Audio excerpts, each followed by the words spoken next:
Il-lejla tajba, sinjuri, jietaw akkumpanjat mill-Assistent Kummissarju Sandro Gatt, inkarigat mid-Departiment ta' Reati Maġġuri u l-Omiċidi biex nagħtukom aġġornament dwar l-avvenimenti li qed iseħħu fl-aħħar sigħat u dawk li jkunu ġejjin fis-sigħat li ġejjin. Fil-fatt, fil-ħin li ġej il-Pulizija se tkun qed tressaq persuni l-qorti b'rabta ma' żewġ omiċidji separati.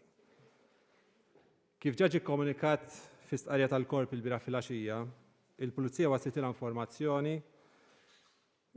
ġdida li tikkorrobora evidenza ġa fil-possess tagħha u dan fir-rigward tal-omiċidji tas-Sinjura Defni Karwana Galizja fis-16 ta' Ottubru 2017 u tal-Avukat Karmel Kirkop fit-8 ta' Ottubru 2015.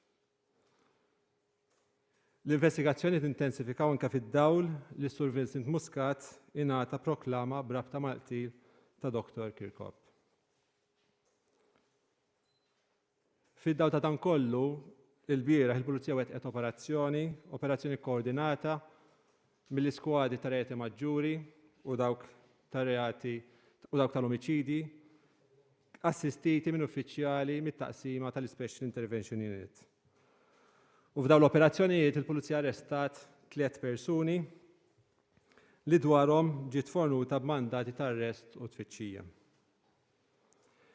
2 minn dawn fil-fatt ġew arrestati mill-Baħrija filwaqt li 3 persuna ġiet arrestata mis-Swieqi. Dawn l-arresti saru għal ħabta tas-sija ta' wara nofsinhar. Filwaqt li 3 persuni qed jiġu investigati b'rabta mal-qtil ta' Dr. Kirkop, 2 minnhom qed jiġu investigati wkoll b'rabta mal-qtil ta' Karwana Galizja. Fil-fatt matul il-ġurnata tal-lum il-Pulizija interrogat ukoll persuna oħra li diġà qiegħed il-ħabs u dan b'rabta mal-qtil ta' Dr. Kirkop biex bekk allura l-arrestati saru għal 4. Għaldaqstant, fil-11 tal-lejla, 4 persuni se jitressqu b'arrest quddiem il-Maġistrat Dr. Viktor Għaxa b'rabta mal-qtil ta' Dr. Kirkop. 2 minnhom se jkunu akkużati wkoll bl-involviment fil-qtil ta' Defni Karwana Galizja. Waqt l-arresti tal-bieraħ il-Pulizija levat 2 vetturi li f'waħda minnhom instabu flus kontanti li ammontaw għal aktar minn 50,000 u f'oħra sustanza allegatament eroina li kienet tammonta għal ftit aktar minn 350 gramma. Instabu wkoll 2 ratas allegatament kokaina. Saru wkoll tfittxijiet f'residenzi fejn ġew elevati 20,000 euro oħra fi flus kontanti, cash counting machine, 25 mobile, 2 laptops u numru ta' devices teknoloġiċi oħra, kif ukoll armi tan-nar u dokumenti. Il-Pulizija talbet ukoll il-Maġistrat inkwirenti sabiex taħtar esperti biex jiġu maqbuda wkoll 10 vetturi li nstabu f'waħda mir-residenzi u sabiex dawn jiġu evalwati. Irrid ngħid ukoll li fuq talba tal-Pulizija l-Maġistrat inkwirenti innominat ukoll l-Europol sabiex issir estrazzjoni tad-dejta maħżuna f'dawn id-devices elevati mingħand is-suspettati. Ukoll illum wara nofsinhar saru tfittxijiet fil-baħar għall-arma suspettata li ntużat fl-omiċidju tal-Avukat Kirkop li ma tfittxijiet saru mill-buwaddasa tal-Forzi Armati iżda dawn irriżultaw fin-negattiv. Il-fatt li għaddew dan is-snin kollha u l-karatteristiċi taħt il-baħar fil-post indikat għamlu din it-tfittxija waħda diffiċli. Irrid ngħid ukoll li peress li wieħed mill-arrestati informa lill-Pulizija li kien pożittiv għal COVID, il-Pulizija ħadu l-prekawzjonijiet kollha neċessarji sa mill-bidu nett. U saru testijiet anke l-bieraħ flaxija fejn ġie konfermat li l-persuna kien pożittiv għal COVID. Għaldaqstant kemm matul il-ġurnata tal-bieraħ u anki llum konna f'kuntatt dirett mas Supretendent tas-Saħħa Pubblika fejn qed insegwu protokolli stretti. Kien għalhekk li ttieħdet id-deċiżjoni sabiex il-preżentata ssir proprju llejla f'ħin meta l-qorti ma jkunx hemm attività. Is-Supretendent tas-Saħħa Pubblika wkoll forniet eżenzjoni f'dan ir-rigward. Ukoll sabiex tiġi salvagwardjata s-saħħa ta' kulħadd, inkluż tagħkom il-ġurnalisti, il-preżentata tal-lejla sejra ssir f'awla 22 peress li din hija waħda spazjuża fejn il-ġurnalisti ser jingħataw il-permess li jirrappurtaw mill-gallerija tal-istess awla. Jiena nagħlaq billi nirringrazzja lill-membri kollha tal-korp, dak li xogħolhom huwa viżibbli, dawk li forsi huwa anqas viżibbli, li daw lejlu nar għaddejjin b'ħidma ma taqta' xejn bilan li pajjiżna jibqa' wieħed dejjem sikur. Jiena hawnhekk allura nistinkom biex tagħmlu l-mistoqsijiet tagħkom jekk jogħġobkom illimitaw mistoqsija għal kull wieħed. Grazzi. Kummissarju Nigel Mifsud minn Television Malta dwar il-qtil tal-Avukat Kirkop. Kien irrappurtat li hu kien għamel xi rapporti dwar theddid li sar fuqu. Ġie identifikat jekk kienux dawn in-nies kienu qed jagħmlu t-theddid u fl-aħħar mill-aħħar l-akkużi se jkunu relatati dwar il-qtil biss jew se jkun hemm akkużi oħra. Dwar il-tida Dr. Kirkop, anke l-proklama fil-fatt ingħatat peress li informazzjoni li rċivit il-Pulizija kienet tikkorrabora evidenza ġa fil-possess tagħha. U allura anke hemmhekk nista' ngħid li il-proklama ngħatat f'dan l-aspett u anke għall-aspett li il-persuni allegatament involuti f'dan il-każ ukoll stajna nsaħħu l-każ ukoll fil-konfront tal-omiċidju ta' Daphne Caruana Galizia. Grazie.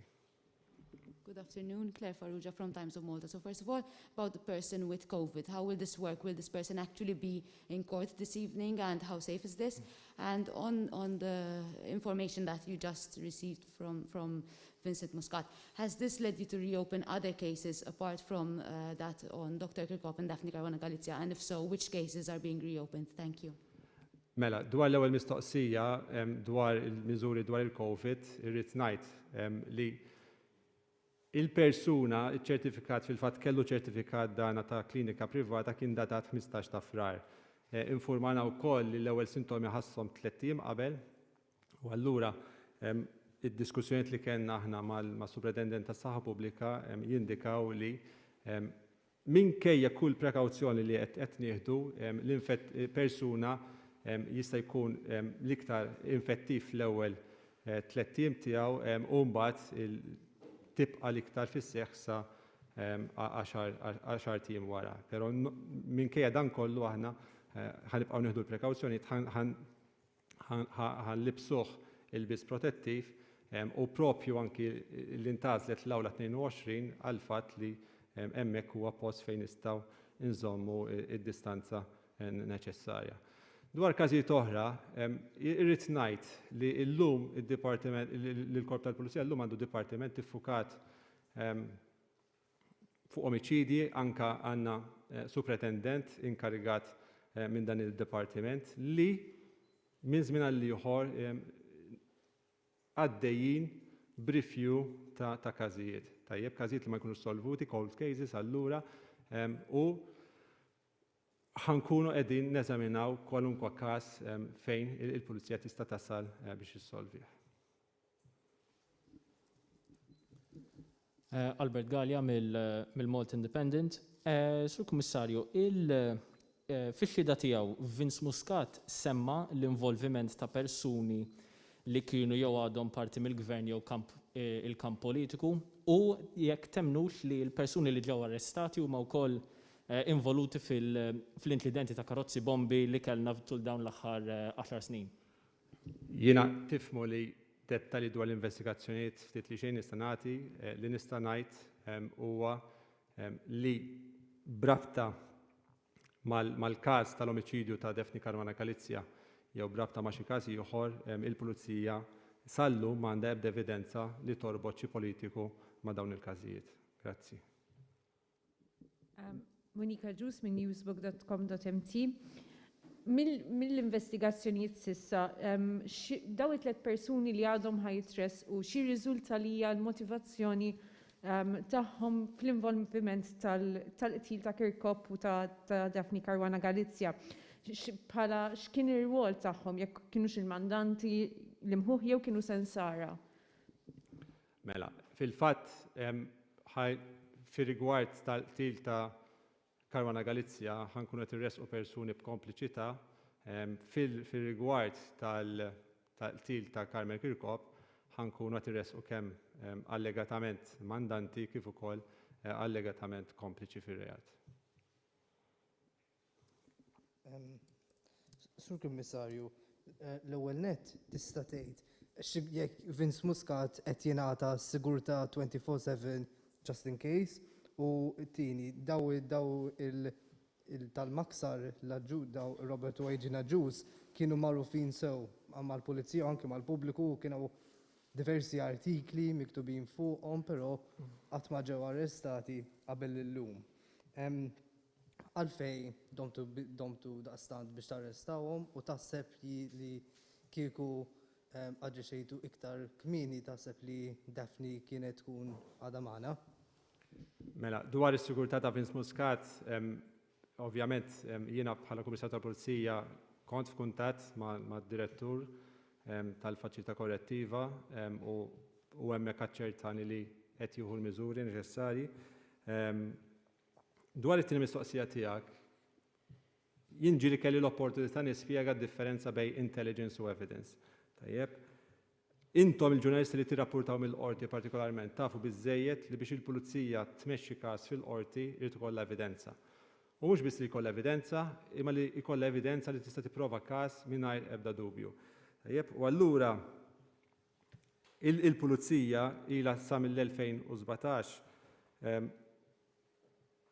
mill-qtil allura ta' Daphne Caruana Galizia li baqgħet iffukata fuq dan il-qtil. U madan kull ġimgħa u b'mod regolari jsiru laqat mal-Europol permezz ta' task force li jiena kommess li inħalli għaddejja ħalli kwalunkwe investigazzjoni li hemm brabta ma' dan il-qtil, inkluż investigazzjoni oħra li nfetħu jibqgħu għaddejjin. Irrid ngħid ukoll li kienna anke momenti anke waqt pandemija tajjeb li fil-waqt li kellna din komunikazzjoni għaddejja anke batna nies minn tagħna fil-Europol biex din il-kooperazzjoni mal-Europol tkompli tissaħħu u jiena huwa gost tiegħi li nara li l-Europol ukoll se jkunu qed jassistu anke fl-extraction ta' din id-data mid-devices li ġew elevati. Grazzi. Marja Franca Lanza minn Net Television. Il-biraħ il-Prim Ministru qal li ma kien imsemmi ebda politiku li kellu konnessjoni mal-assassinju ta' Daphne. Iżda l-koħu żvela isem tekst politiku ewlieni. Allora biex nżid mal-mistoqsija tal-kollega, ġifieri teskludi li kien hemm politiċi involuti u l-pulizija qed tersaq lejn min kienu il-mandati dan il-qtil. Mela, jiena naturalment mal-Prim Ministru ma nikkomunika ebda informazzjoni dwar investigazzjoni li jkunu għaddejjin. Nerġa' ngħid li sal-lum il-pulizija m'għandha ebda evidenza f'idejha li torbot politiku kemm ma dan id-delitt jew delitt ieħor relatat miegħu. Il-mistoqsija l-oħra x'kienet hekk jogħġbok? Mela, aħna illum f'pożizzjoni ngħidu li bl-evidenza li għandna il-każ tal-qtil Daphne Caruana Galizia, kull persuna involut, mandant jew kompliċi illum jinsabu arrestati jew imresqin il-qorti. Grazzi. Nsellim l-Kummissarju Karla Zoppardi minn Malta Today għandi numru ta' mistoqsijiet għalik. L-ewwel waħda il-Pulizija tinvestiga l-loan li kien ta' Kirkop lil Ryan Xkembri tal-Moore Supermarkets u l-Pulizija qed tara li iġġib lura lil Ryan Xkembri fil-pajjiż. Semmejt xi armi tan-nar. X'inhuma dawn l-armi tan-nar u x'marki u x'inhuma xi marki u l-oriġini tagħhom. Fil-raids li wettaqtu, sibtu devices marbutin mat-tamir tal-bombi u l-aħħar mistoqsija semmejt il-Europol, ġifieri dawn informati bl-arrest u kien hemm xi investigazzjonijiet f'pajjiżi barra minn Malta rigward l-istess aġusijiet? Grazzi.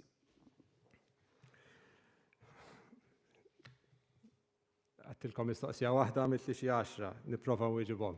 Mela, id-dettali tal-investigazzjoni tifhmu li jiena f'dan l-istadju dawn huma momenti sensittivi ħafna, ftit li xejn nistantihom, però nassigurak li kemm f'dan il-każ kif ukoll fi kwalunkwe każ ieħor il-pulizija kommessa li tasal sat-tarf tagħhom. Tajjeb inkluż billi anka ġib persuni li jista' jkunu barra il-pajjiż. L-armi tagħna li nstabu fil-fatt hemm diversi, hemm shotguns, hemm machine guns li anka pistoli u revolvers li jidhru li huma irreġistrati, però jista' jkun hemm anka xi regolaritajiet dwarhom anka forsi nuqqas ta' ħlas ta' liċenzji tagħhom u l-pulizija elevathom sabiex tara jekk hemmx dawn l-irregolaritajiet.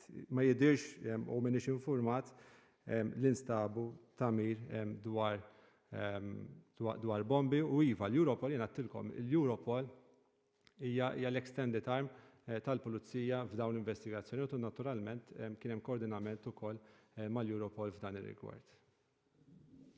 Colin Degwara, One News, l-operazzjoni tal-bieraħ kemm saret f'koordinament ma' l-ammissjoni li kellna fil-qorti u forsi jekk tista' tgħidilna jekk x'kien l-atteġġament s'issa ta' dawk arrestati jekk ikkooperawx. L-investigazzjoni ta' dejjin dan huma momenti sensittivi tajjeb u allura ftit li xejn nista' nagħti dettali dwarhom li eventually joħorġu fil-qorti. Naħseb il-bieraħ kienet ċara u li fil-waqt li kellek il-Vince Muscat jirreġistra missjoni fil-qorti u li fl-istess ġurnata kellek il-proklama maħruġa mill-President ta' Malta, allura naħseb dik minn nifisaturi kemm kien hemm koordinament f'dan ir-rigward. Grazzi. Jiena weġibt kull mistoqsija tajjeb jiena dwar din mistoqsija ġa spjegajt li llum l-evidenza l-għandha il-pulizija mill-mandant sal-eżekuturi huma il-pulizija tagħmel li qegħdin f'idejha. Grazzi. Grazzi.